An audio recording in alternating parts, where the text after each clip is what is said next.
町山捜査から現場、先ほどの続報あり、男は農工具のようなものを持って徘徊しているとのこと。農工具？鎌とか桑ですかね。町山捜査から現場の捜査員。あなたたち無線で呼ばれてるよ。ちょっと貸してください。山田です。どうぞ。不審者を発見したからどうぞ。現在境内を捜索中。変わった兵庫来ました。変わった兵庫いた。未だ発見に至らず。なんすかその息だって。富士山耳に息吹きかけられるの弱いんです。いらねえ情報ベストオブザイヤー金賞受賞だぞ。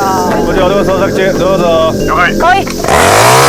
もうお二人がゾンビ言うからジェイソン出ちゃったじゃないですか。誰がジェイソンだ。すいません、この子ちょっとあれなんで。可愛い。ちなみにジェイソンはチェーンソーを使ったことが一度もない。今その情報いらない。お兄さん、ちょっと落ち着きましょうか。ほら、僕何も持ってないんで2人で話しましょうよ。もうその物騒なもん置きましょうよね。うせえ、話聞くよ。